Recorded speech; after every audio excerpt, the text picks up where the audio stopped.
चित्तरञ्जनं सदैव नन्दनन्दनं सुविच्छगुच्छमस्तकं सुनादवेणुहस्तकम् अनङ्गरङ्गसागरं नमामि कृष्णनागरम्।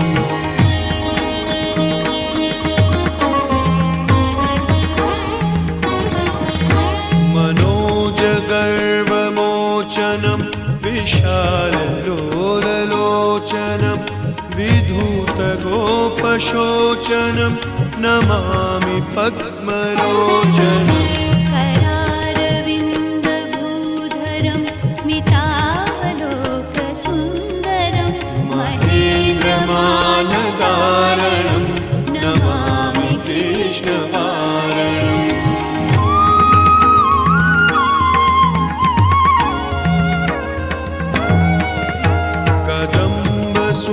कदम्बसूनकुण्डलं सुचारुगण्डमण्डलं व्रजाङ्गनैकवल्लभं नमामि कृष्णदुर्लभम्।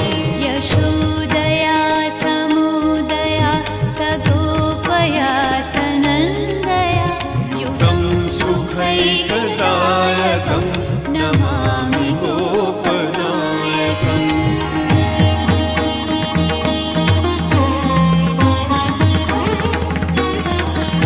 सदैव पादपङ्कजं मदीयमानसे निजं दधानमुत्तमालकं नमामि नन्दबालकम्। समस्तदोषशोषणं समस्तलोकपोषणं समस्तगोपमानसं नमामि नन्दलालसम्।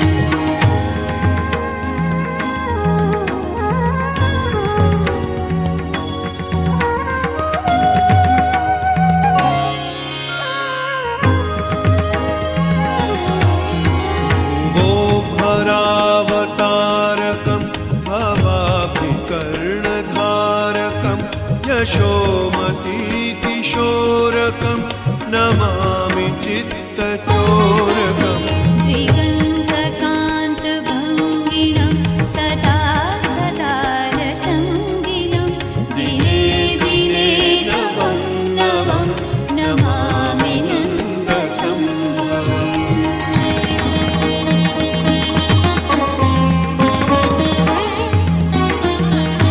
गुणाकरं सुखाकरं कृपाकरं कृपापरं सुरद्विषन्निकन्दनं नमामि गोपनन्दनम्। नवीनगोपनागरं नवीनकेलिलं पटं नमामि मेघसुन्दरं तडिप्रभालसत्पटम्।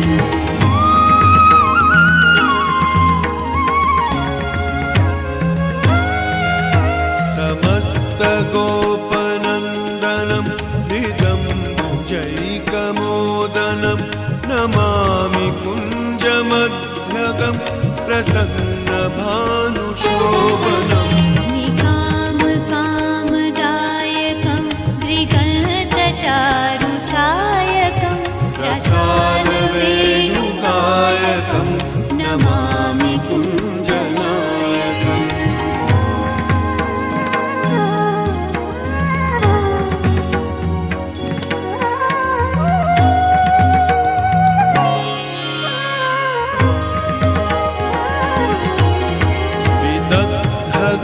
गोपिकामनो मनोव्रतल्पशायिनं नमामि कुञ्जकानने प्रवृद्धवह्निपायिनं यदा तदा यथा तथा तथैव कृष्णसत्कथा मया सदैव गीयतां तथा कृपा विधीयताम् प्रमाणिकाष्टकद्वयं जपत्यधीत्य